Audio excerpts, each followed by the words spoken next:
Duly noted, 2/20/2013, Dr. Kathy Dooley. I am a doctor of chiropractic. I also have a master's degree in clinical anatomy, and I'm also getting my master's degree in acupuncture and oriental medicine. I'm completely obsessed with human movement, and I'm very, very proud to have with me today our orthopedist. She is no longer practicing orthopedic surgery, and now she's into rehabilitative medicine, so we get along, you know, like peas and carrots. We're very well. Yes, very, very well. We work together every day. This is Dr. Thhe, and she is willing to be my guinea pig today on something I do on every new patient, particularly every patient over the age of 55, and that's the Get-Up-Sit-Down test.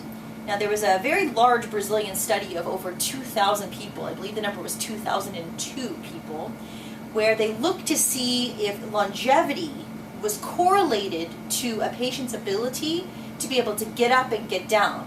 What they found was these numbers were staggering. You'll find a link right below this this video that you can go to and read for the study for yourself.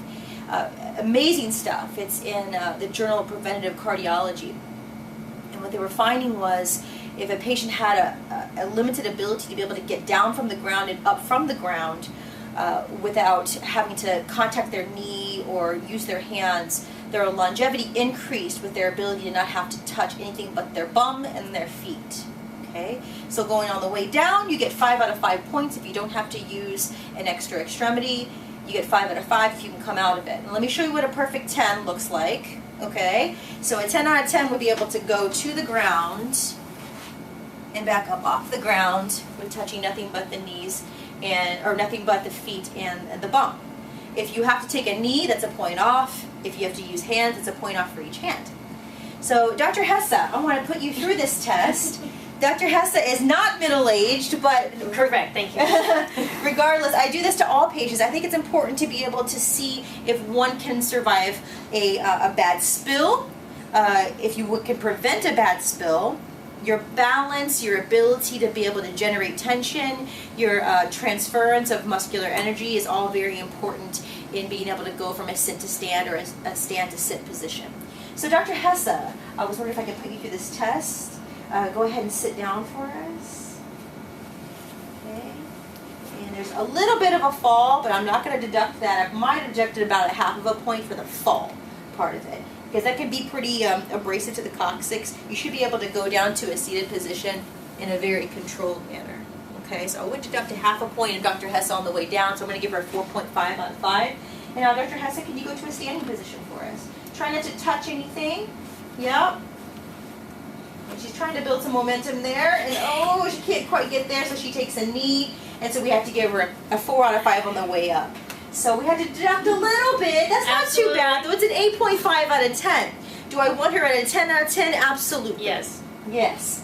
And when you guys read the data on the study, it's pretty staggering. For people that had an 8 out of 10 or lower, their morbidity increased dramatically by 7 times. So I want Dr. Thhe to have a 10 out of 10. So of course we're going to work on that. Make sure that she is able to transfer her energy a lot better, to be able to control herself during a fall situation, and to be able to be more comfortable being able to reach and grab to pick something up if she has to get underneath a bed. That's very much like the get up and sit down position. I hope that you will administer this in your practice. I hope you'll administer this daily on yourself and test yourself. I want to make sure everyone knows that a big cause of death in the elderly are falls. Our marrow in our femurs eventually becomes very fatty, and we can have a very, very serious fall, a very serious break, and actually mean death impending. I'm not trying to be morbid, I'm just trying to let everyone know to be very, very cautious. And in the younger populations like us, we want to make sure we stay very, very fit, and it's a great fitness measure to be able to tell if you can go from a seated to standing position in a 10 out of 10. Hope you'll utilize this for yourself, for your patients, for your family. It's a fun thing to do on the holidays, or if you get a big group together. If you're a geek like me, this is the kind of stuff we like to do. Absolutely. We like to test ourselves often. So Find the flaws. That's right. If you have any questions, I hope you'll email me at drkathydooley@gmail.com. And that's it for this week. Duly noted.